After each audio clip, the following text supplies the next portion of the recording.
जब माता सीता जी ने हनुमान जी से कहा, तुम वानर होकर राक्षसों से कैसे लड़ोगे? सुग्रीव की वानर सेना सीता जी की तलाश में निकल पड़ी थी। इसी बीच प्रभु श्री राम ने पवनसुत श्री हनुमान जी को अपने पास बुलाया। उन्होंने अपने करकमल से उनके सिर का स्पर्श किया तथा अपना सेवक जानकर उन्हें अपने हाथ की अंगूठी उतार कर दी और कहा, बहुत प्रकार से सीता को समझाना और मेरा बल तथा विरह प्रेम कहकर तुम शीघ्र लौट आना। हनुमान जी ने अपना जन्म सफल समझा और कृपानिधान प्रभु को हृदय में धारण करके वे चले। यद्यपि देवताओं की रक्षा करने वाले प्रभु सब बात जानते हैं, तो भी वे राजनीति की रक्षा कर रहे हैं, अर्थात नीति की मर्यादा रखने के लिए सीताजी का पता लगाने को जहां तहां वानरों को भेज रहे हैं। सब वानर वन, नदी, तालाब, पर्वत और पर्वतों की कंदराओं में खोजते हुए चले जा रहे हैं। इतने में ही सबको अत्यंत प्यास लगी, जिससे सब अत्यंत ही व्याकुल हो गए, किंतु जल कहीं नहीं मिला। घने जंगल में सब भुला गए।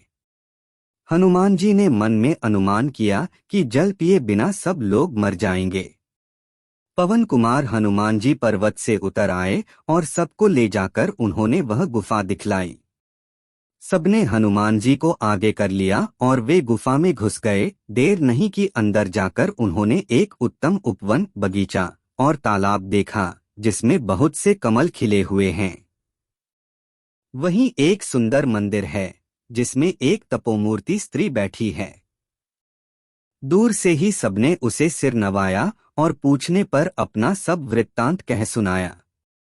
तब उसने कहा, जलपान करो और भांति भांति के रसीले सुंदर फल खाओ। आज्ञा पाकर सबने स्नान किया, मीठे फल खाए और फिर सब उसके पास चले आए। तब उसने अपनी सब कथा कह सुनाई और कहा, मैं अब वहां जाऊंगी जहां श्री रघुनाथ जी हैं। तुम लोग आंखें मूंद लो और गुफा को छोड़कर बाहर जाओ। तुम सीता जी को पा जाओगे, निराश न हो। आंखें मूंदकर फिर जब आंखें खोलीं तो सब वीर क्या देखते हैं कि सब समुद्र के तीर पर खड़े हैं और वह स्वयं वहां गई जहां श्री रघुनाथ जी थे। उसने जाकर प्रभु के चरण कमलों में मस्तक नवाया और बहुत प्रकार से विनती की। प्रभु ने उसे अपनी अनपायनी अचल भक्ति दी। प्रभु की आज्ञा सिर पर धारण कर और श्री राम जी के युगल चरणों को, जिनकी ब्रह्मा और महेश भी वंदना करते हैं, हृदय में धारण कर वह स्वयं प्रभा बद्रिकाश्रम को चली गई। यहाँ वानरगण मन में विचार कर रहे हैं कि अवधि तो बीत गई पर काम कुछ न हुआ। सब मिलकर आपस में बात करने लगे कि हे भाई, अब तो सीताजी की खबर लिए बिना लौटकर भी क्या करेंगे। अंगद ने नेत्रों में जल भरकर कहा कि दोनों ही प्रकार से हमारी मृत्यु हुई। यहाँ तो सीताजी की सुध नहीं मिली और वहां जाने पर वानरराज सुग्रीव मार डालेंगे। वे तो पिता के वध होने पर ही मुझे मार डालते। श्री राम जी ने ही मेरी रक्षा की, इसमें सुग्रीव का कोई एहसान नहीं है। अंगद बार बार सबसे कह रहे हैं कि अब मरण हुआ, इसमें कुछ भी संदेह नहीं है। वानर वीर अंगद के वचन सुनते हैं, किंतु कुछ बोल नहीं सकते। उनके नेत्रों से जल बह रहा है। एक क्षण के लिए सब सोच में मग्न हो रहे। फिर सब ऐसा वचन कहने लगे, हे सुयोग्य युवराज, हम लोग सीताजी की खोज लिए बिना नहीं लौटेंगे। ऐसा कहकर लवन सागर के तट पर जाकर सब वानर कुश बिछाकर बैठ गए। जामवंत ने अंगद का दुख देखकर विशेष उपदेश की कथाएं कहीं। वे बोले, हे तात, श्री राम जी को मनुष्य न मानो, उन्हें निर्गुण ब्रह्मा, अजय और अजन्मा समझो। हम सब सेवक अत्यंत बड़भागी हैं, जो निरंतर सगुण ब्रह्मा श्री राम जी में प्रीति रखते हैं। जिसे तुम खोज रहे हो उसे पा जाओगे। समुद्र के तीर पर छोटे भाई जटायु की क्रिया, श्राद्ध आदि करके संपाति अपनी कथा कहने लगा, हे वीर वानरों, सुनो, हम दोनों भाई उठती जवानी में एक बार आकाश में उड़कर सूर्य के निकट चले गए। वह जटायु तेज नहीं सह सका, इससे लौट आया, किंतु मैं अभिमानी था इसलिए सूर्य के पास चला गया। अत्यंत अपार तेज से मेरे पंख जल गए। मैं बड़े जोर से चीख मारकर जमीन पर गिर पड़ा। त्रेतायुग में साक्षात परब्रह्म मनुष्य शरीर धारण करेंगे। उनकी स्त्री को राक्षसों का राजा हर ले जाएगा। उसकी खोज में प्रभु दूत भेजेंगे। उनसे मिलने पर तू पवित्र हो जाएगा और तेरे पंख उग आएंगे, चिंता न कर। उन्हें तू सीता जी को दिखा देना। मुनि की वह वाणी आज सत्य हुई। अब मेरे वचन सुनकर तुम प्रभु का कार्य करो। त्रिकूट पर्वत पर लंका बसी हुई है। वहां स्वभाव से ही निडर रावण रहता है। वहां अशोक नाम का उपवन बगीचा है जहां सीता जी रहती हैं। इस समय भी वे सोच में मग्न बैठी हैं। मैं उन्हें देख रहा हूं, तुम नहीं देख सकते, क्योंकि गीध की दृष्टि अपार होती है। जामवंत ने श्री हनुमान जी से कहा, हे हनुमान, हे बलवान, सुनो, तुमने यह क्या चुप साध रखी है?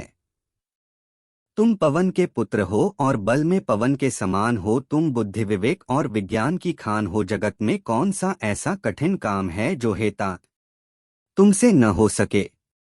श्री राम जी के कार्य के लिए ही तो तुम्हारा अवतार हुआ है। यह सुनते ही हनुमान जी पर्वत के आकार के अत्यंत विशालकाय हो गए। उनका सोने का सा रंग है, शरीर पर तेज सुशोभित है, मानो दूसरा पर्वतों का राजा सुमेरु हो। हनुमान जी ने बार बार सिंहनाद करके कहा, मैं इस खारे समुद्र को खेल में ही लांघ सकता हूँ और सहायकों सहित रावण को मारकर त्रिकूट पर्वत को उखाड़कर यहाँ ला सकता हूँ। हे जामवंत, मैं तुमसे पूछता हूँ, तुम मुझे उचित सीख देना कि मुझे क्या करना चाहिए।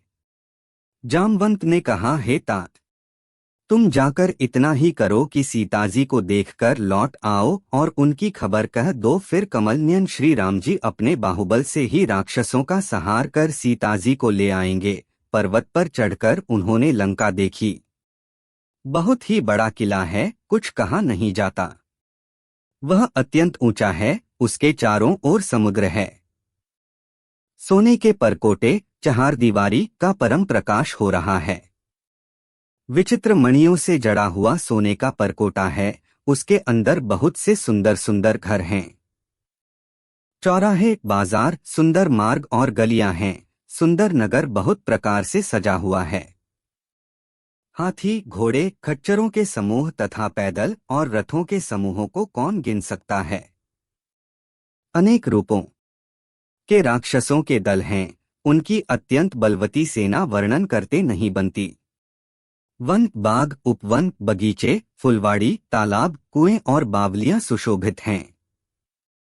मनुष्य, नाग, देवताओं और गंधर्वों की कन्याएं अपने सौंदर्य से मुनियों के भी मन को मोहे लेती हैं। कहीं पर्वत के समान विशाल शरीर वाले बड़े ही बलवान मल्ल पहलवान गरज रहे हैं। तुलसीदास ने इनकी कथा इसीलिए कुछ थोड़ी सी कही है कि ये निश्चय ही श्री रामचंद्र जी के बाण रूपी तीर्थ में शरीरों को त्याग कर परमति पावेंगे। नगर के बहुसंख्यक रखवालों को देखकर हनुमान जी ने मन में विचार किया कि अत्यंत छोटा रूप धरूं और रात के समय नगर में प्रवेश करूं। हनुमान जी मच्छर के समान छोटा सा रूप धारण कर नर रूप से लीला करने वाले भगवान श्री रामचंद्र जी का स्मरण करके लंका को चले। लंका के द्वार पर लंकिनी नाम की एक राक्षसी रहती थी।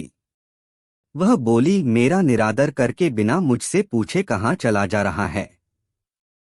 हे मूर्ख, तूने मेरा भेद नहीं जाना। जहां तक जितने चोर हैं वे सब मेरे आहार हैं।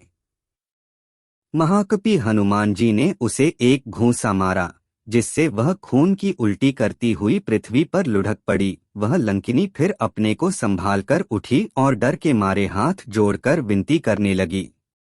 वह बोली, रावण को जब ब्रह्मा जी ने वर दिया था तब चलते समय उन्होंने मुझे राक्षसों के विनाश की यह पहचान बता दी थी कि जब तू बंदर के मारने से व्याकुल हो जाए तब तू राक्षसों का संहार हुआ जान लेना। हे तात, मेरे बड़े पुण्य हैं जो मैं श्री रामचंद्र जी के दूत आप को नेत्रों से देख पाई। हे तात, स्वर्ग और मोक्ष के सब सुखों को तराजू के एक पलड़े में रखा जाए, तो भी वे सब मिलकर दूसरे पलड़े पर रखे हुए उस सुख के बराबर नहीं हो सकते जो लव क्षण मात्र के सत्संग से होता है। अयोध्यापुरी के राजा श्री रघुनाथ जी को हृदय में रखे हुए नगर में प्रवेश करके सब काम कीजिए। उसके लिए विष अमृत हो जाता है, शत्रु मित्रता करने लगते हैं, समुद्र गाय के खुर के बराबर हो जाता है, अग्नि में शीतलता आ जाती है। और हे गरुड़ जी, सुमेरु पर्वत उसके लिए रज के समान हो जाता है, जिसे श्री रामचंद्र जी ने एक बार कृपा करके देख लिया। तब हनुमान जी ने बहुत ही छोटा रूप धारण किया और भगवान का स्मरण करके नगर में प्रवेश किया। विभीषण जी ने कहा, हे पवन पुत्र, मेरी रहनी सुनो। मैं यहाँ वैसे ही रहता हूँ जैसे दांतों के बीच में बेचारी जीभ। हे तात, मुझे अनाथ जानकर सूर्यकुल के नाथ श्री रामचंद्र जी क्या कभी मुझ पर कृपा करेंगे? विभीषण जी ने श्री जानकी जी जिस प्रकार वहां लंका में रहती थीं, वह सब कथा कही। तब हनुमान जी ने कहा, हे भाई सुनो, मैं जानकी माता को देखना चाहता हूँ। विभीषण जी ने माता के दर्शन की सब युक्तियां उपाय कह सुनाई। तब हनुमान जी विदा लेकर चले। फिर वही पहले का मसक सरीखा रूप धरकर वहां गए जहां अशोक वन में सीताजी रहती थीं। सीताजी को देखकर हनुमान जी ने उन्हें मन ही में प्रणाम किया। उन्हें बैठे ही बैठे रात्रि के चारों पहर बीत जाते हैं। शरीर दुबला हो गया है, सिर पर जटाओं की एक वेणी लट है। हृदय में श्री रघुनाथ जी के गुण समूहों का जाप स्मरण करती रहती हैं। श्री जानकी जी नेत्रों को अपने चरणों में लगाए हुए हैं, नीचे की ओर देख रही हैं और मन श्री राम जी के चरण कमलों में लीन है। जानकी जी को दीन दुखी देखकर पवनपुत्र हनुमान जी बहुत ही दुखी हुए। हनुमान जी वृक्ष के पत्तों में छिप रहे और विचार करने लगे कि हे भाई, क्या करूं? उसी समय बहुत सी स्त्रियों को साथ लिए सज-धज कर रावण वहां आया। उस दुष्ट ने सीताजी को बहुत प्रकार से समझाया, साम दान भय और भेद दिखलाया। रावण ने कहा, हे सुमुखी, हे सयानी, सुनो, मंदोदरी आदि सब रानियों को मैं तुम्हारी दासी बना दूंगा, यह मेरा प्रण है। तुम एक बार मेरी ओर देखो तो सही। अपने को जुगनों के समान और रामचंद्र जी को सूर्य के समान सुनकर और सीताजी के कठोर वचनों को सुनकर रावण तलवार निकालकर बड़े गुस्से में आकर बोला, सीता, तूने मेरा अपनाम किया है। दानव की पुत्री मंदोदरी ने नीति कहकर उसे समझाया। तब रावण ने सब दासियों को बुलाकर कहा कि जाकर सीता को बहुत प्रकार से भय दिखलाओ। हे अशोक वृक्ष, मेरी विनती सुन, मेरा शोक हर ले और अपना अशोक नाम सत्य कर। तेरे नए नए कोमल पत्ते अग्नि के समान हैं। अग्नि दे, विरह रोग का अंत मत कर। सीताजी को विरह से परम व्याकुल देखकर वह क्षण हनुमान जी को कल्प के समान बीता। तब हनुमान जी ने हृदय में विचार कर सीताजी के सामने अंगूठी डाल दी, मानो अशोक ने अंगारा दे दिया। यह समझकर सीताजी ने हर्षित होकर उठकर उसे हाथ में ले लिया। तब उन्होंने राम नाम से अंकित अत्यंत सुंदर एवं मनोहर अंगूठी देखी। अंगूठी को पहचानकर सीताजी आश्चर्यचकित होकर उसे देखने लगीं और हर्ष तथा विषाद से हृदय में अकुला उठीं। वे सोचने लगीं, श्री रघुनाथ जी तो सर्वथा अजय हैं, उन्हें कौन जीत सकता है? और माया से ऐसी माया के उपादान से सर्वथा रहित दिव्य चिन्मय अंगूठी बनाई नहीं जा सकती। सीताजी मन में अनेक प्रकार के विचार कर रही थीं। इसी समय हनुमान जी मधुर वचन बोले। वे श्री रामचंद्र जी के गुणों का वर्णन करने लगे, जिनके सुनते ही सीताजी का दुख भाग गया। वे कान और मन लगाकर उन्हें सुनने लगीं। हनुमान जी ने आदि से लेकर अब तक की सारी कथा कह सुनाई। सीताजी बोली, जिसने कानों के लिए अमृत रूप यह सुंदर कथा कही, वह हे भाई प्रकट क्यों नहीं होता? तब हनुमान जी पास चले गए। उन्हें देखकर सीताजी फिरकर मुख फेरकर बैठ गईं। उनके मन में आश्चर्य हुआ। हनुमान जी ने कहा, हे माता जानकी, मैं श्री राम जी का दूत हूँ। करुणानिधान की सच्ची शपथ करता हूँ, हे माता, यह अंगूठी मैं ही लाया हूँ। श्री राम जी ने मुझे आपके लिए यह सहीदानी, निशानी या पहचान दी है। सीता जी ने पूछा, नर और वानर का संग कहो कैसे हुआ? तब हनुमान जी ने जैसे संग हुआ था वह सब कथा कही। हनुमान जी ने कहा, हे माता, हृदय में धैर्य धारण करो और सेवकों को सुख देने वाले श्री राम जी का स्मरण करो। श्री रघुनाथ जी की प्रभुता को हृदय में लाओ और मेरे वचन सुनकर कायरता छोड़ दो। राक्षसों के समूह पतंगों के समान और श्री रघुनाथ जी के बाण अग्नि के समान हैं। हे माता, हृदय में धैर्य धारण करो और राक्षसों को जला ही समझो। तब सीता जी के मन में विश्वास हुआ। हनुमान जी ने फिर छोटा रूप धारण कर लिया। हे माता, सुनो, वानरों में बहुत बल बुद्धि नहीं होती, परंतु प्रभु के प्रताप से बहुत छोटा सर्प भी गरुड़ को खा सकता है। भक्ति, प्रताप, तेज और बल से सनी हुई हनुमान जी की वाणी सुनकर सीता जी के मन में संतोष हुआ। उन्होंने श्री राम जी के प्रिय जानकर हनुमान जी को आशीर्वाद दिया कि हे ता, तुम बल और शील के निधान हो। हे पुत्र, तुम अजर, बुढ़ापे से रहित, अमर और गुणों के खजाने हो। श्री रघुनाथ जी तुम पर बहुत कृपा करें। प्रभु कृपा करें। ऐसा कानों से सुनते ही हनुमान जी पूर्ण प्रेम में मग्न हो गए। हे माता, सुनो, सुंदर फल वाले वृक्षों को देखकर मुझे बड़ी ही भूख लगाई है। सीता जी ने कहा, हे बेटा, सुनो, बड़े भारी योद्धा राक्षस इस वन की रखवाली करते हैं। हनुमान जी ने कहा, हे माता, यदि आप मन में सुख माने, प्रसन्न होकर आज्ञा दें तो मुझे उनका भय तो बिल्कुल नहीं है। हनुमान जी को बुद्धि और बल में निपुण देखकर जानकी जी ने कहा, जाओ। हे तात, श्री रघुनाथ जी के चरणों को हृदय में धारण करके मीठे फल खाओ। वे सीता जी को सिर नवाकर चले और बाग में घुस गए। फल खाए और वृक्षों को तोड़ने लगे। वहां बहुत से योद्धा रखवाले थे। उनमें से कुछ को मार डाला और कुछ ने जाकर रावण से पुकार की और कहा, हे नाथ, एक बड़ा भारी बंदर आया है। उसने अशोक वाटिका उजाड़ डाली, फल खाए, वृक्षों को उखाड़ डाला और रखवालों को मसलमसल कर जमीन पर डाल दिया। यह सुनकर रावण ने बहुत से योद्धा भेजे। उन्हें देखकर हनुमान जी ने गर्जना की। हनुमान जी ने सब राक्षसों को मार डाला। कुछ जो अधमरे थे चिल्लाते हुए गए। फिर रावण ने अक्षय कुमार को भेजा। वह असंख्य श्रेष्ठ योद्धाओं को साथ लेकर चला। उसे आते देखकर हनुमान जी ने एक वृक्ष हाथ में लेकर ललकारा और उसे मारकर महाध्वनि बड़े जोर से गर्जना की। उन्होंने सेना में से कुछ को मार डाला और कुछ को मसल डाला और कुछ को पकड़ पकड़कर धूल में मिला दिया। कुछ ने फिर जाकर पुकार की कि हे प्रभु, बंदर बहुत ही बलवान है।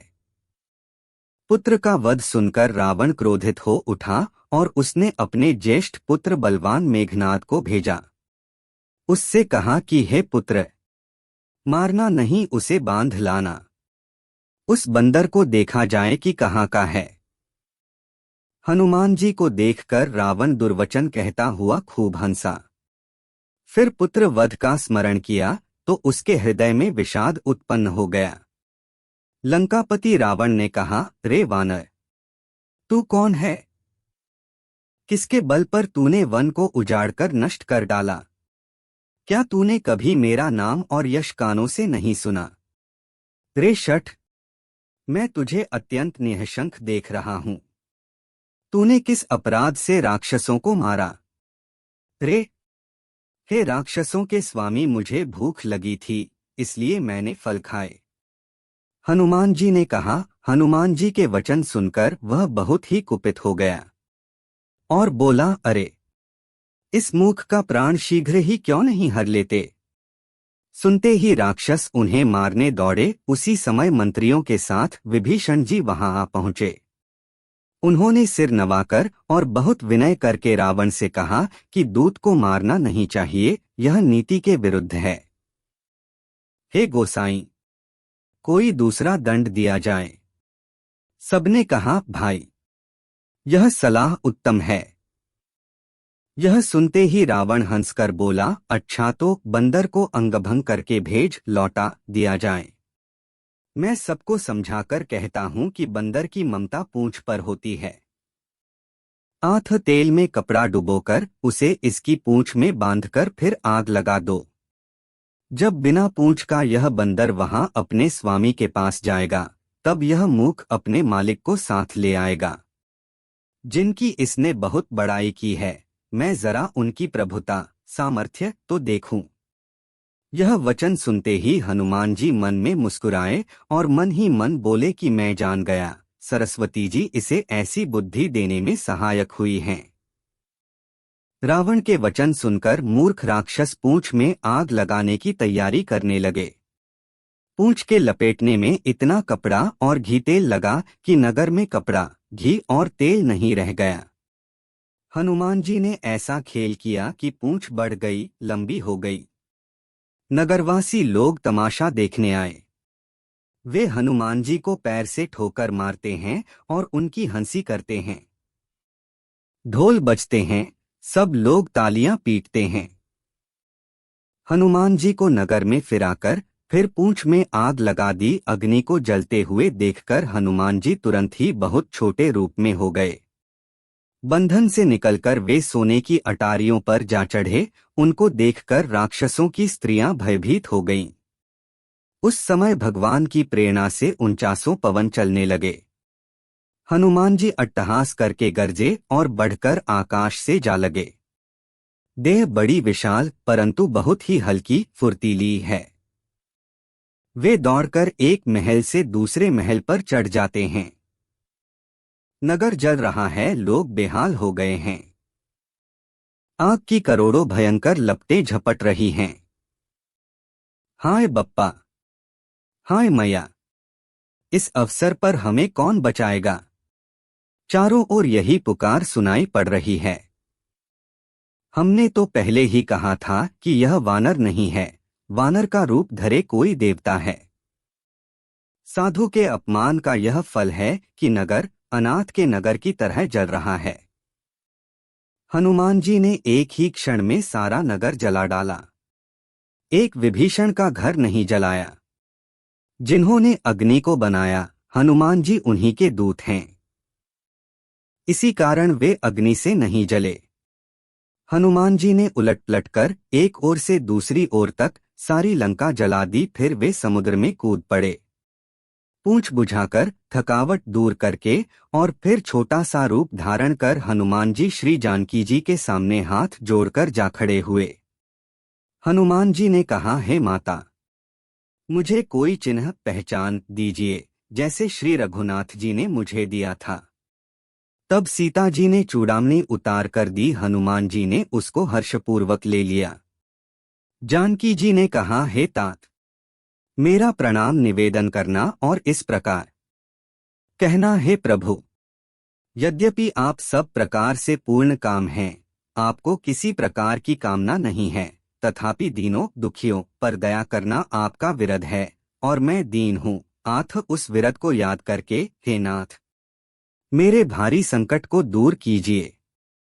हे तात, इंद्रपुत्र जयंत की कथा घटना सुनाना और प्रभु को उनके बाण का प्रताप समझाना, स्मरण कराना। यदि महीने भर में नाथ न आए तो फिर मुझे जीती न पाएंगे। हे हनुमान, कहो मैं किस प्रकार प्राण रखूं? हे तात, तुम भी अब जाने को कह रहे हो। तुमको देखकर छाती ठंडी हुई थी। फिर मुझे वही दिन और वही रात। हनुमान जी ने जानकी जी को समझाकर बहुत प्रकार से धीरज दिया और उनके चरण कमलों में सिर नवाकर श्री राम जी के पास गमन किया। चलते समय उन्होंने महाध्वनि से भारी गर्जन किया, जिसे सुनकर राक्षसों की स्त्रियों के गर्भ गिरने लगे। समुद्र लांघकर वे इस पार आए और उन्होंने वानरों को किलकिला शब्द हर्षध्वनि सुनाया। हनुमान जी को देखकर सब हर्षित हो गए और तब वानरों ने अपना नया जन्म समझा। हनुमान जी का मुख प्रसन्न है और शरीर में तेज विराजमान है, जिससे उन्होंने समझ लिया कि ये श्री रामचंद्र जी का कार्य कर आए हैं।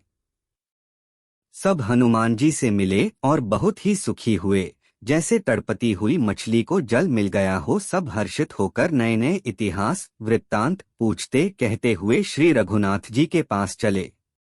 तब सब लोग मधुवन के भीतर आए और अंगद की सम्मति से सबने मधुर फल या मधु और फल खाए। जब रखवाले बरजने लगे, तब घूंसों की मार मारते ही सब रखवाले भाग छूटे। उन सबने जाकर पुकारा कि युवराज अंगद वन उजाड़ रहे हैं। यह सुनकर सुग्रीव हर्षित हुए कि वानर प्रभु का कार्य कर आए हैं। यदि सीता जी की खबर न पाई होती तो क्या वे मधुवन के फल खा सकते थे। इस प्रकार राजा सुग्रीव मन में विचार कर ही रहे थे कि समाज सहित वानर आ गए। सबने आकर सुग्रीव के चरणों में सिर नवाया।